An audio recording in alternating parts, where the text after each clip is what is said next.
और लखनऊ से आ रही इस वक्त की बड़ी खबर से बुलेटिन की शुरुआत करते हैं, जहां सपा प्रमुख अखिलेश यादव ने घोषणा पत्र जारी किया है। जनता मांग पत्र हमारा अधिकार का दिया नारा। लखनऊ से इस वक्त की बड़ी खबर बता रहे हैं। बीजेपी पर भी अखिलेश यादव ने जमकर निशाना साधा है। लखनऊ से इस वक्त की बड़ी खबर। समाजवादी पार्टी के अध्यक्ष अखिलेश यादव ने बुधवार यानी आज अपना घोषणा पत्र जारी किया है। अखिलेश यादव ने प्रेस वार्ता कर यह घोषणा पत्र जारी किया है। इसी दौरान अखिलेश यादव ने किसानों, युवाओं, महिलाओं को लेकर बड़ा बयान दिया। क्या कुछ कहा, सुनिए। बड़े पैमाने पर बेरोजगारी बढ़ी है। आंकड़े तो 80% से ऊपर बताते हैं, लेकिन जब गांव में हम लोग जाते हैं तो देखने को मिलता है कि 90% से ज्यादा नौजवान के हाथ में न रोजगार है न नौकरी। देश जो इतना बड़ा है,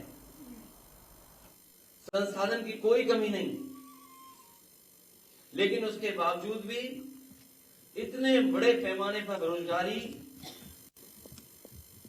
किसी ने नहीं देखी। और फिर उत्तर प्रदेश का हाल तो और आगे है। ये सरकार क्योंकि आरक्षण नहीं देना चाहती, इसलिए नौकरी नहीं देना चाहती और जानबूझ करके पेपर लीक करा रही है सरकार। जितने भी पेपर हुए हैं, एक दो नहीं, लगभग 9-10 ऐसी परीक्षाएं जिनके पेपर लीक हुए हैं। और जो पेपर लीक भी हुए हैं वो वहां पर हुए जहां पर बीजेपी की सरकारें हैं, और जो लीक करने वाले लोग हैं वो भी बीजेपी के शामिल लोग हैं।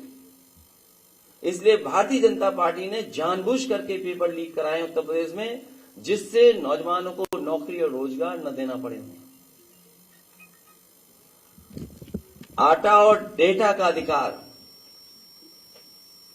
अभी जो राशन मिल रहा है, जो गरीबों तक राशन पहुंचाया जा रहा है, न वो पौष्टिक है न वो उसकी क्वालिटी है कोई।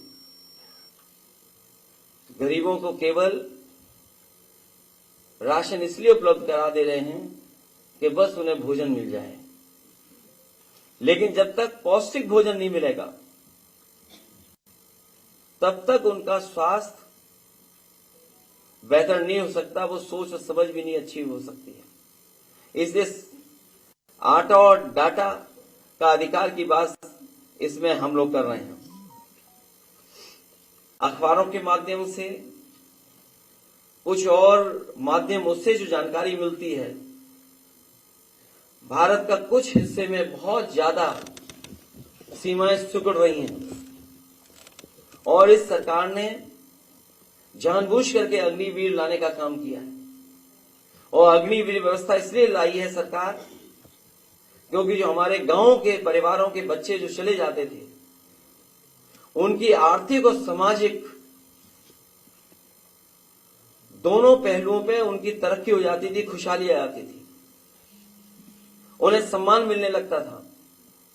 आर्थिक रूप से वो थोड़े बहुत खुशहाल हो जाते थे।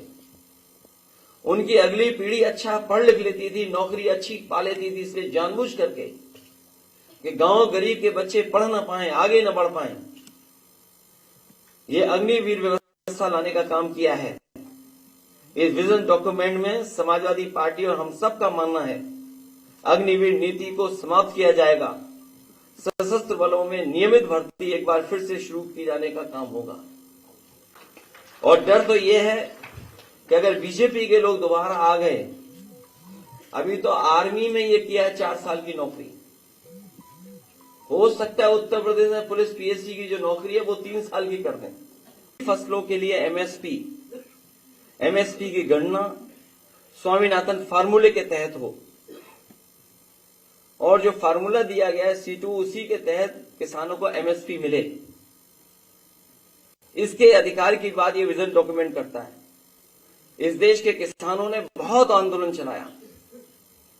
पंजाब, हरियाणा, उत्तर प्रदेश या देश के कोने कोने से आए हुए किसानों ने समय समय पर सरकार से एमएसपी की मांग की, लेकिन इस सरकार ने हमेशा उन्हें अपनी ताकत से वापस करने का काम किया।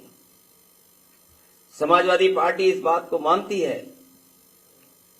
कि किसानों को एमएसपी दिया जाए। बिना एमएसपी के उनकी खुशहाली के रास्ते बनाना संभव नहीं है। इसके लिए कानूनी गारंटी के रूप में सभी किसानों को एमएसपी उपलब्ध कराने का काम समाजवादी सरकार या समाजवादी लोग जब कभी सरकार में होंगे उसको लेकर के करेंगे।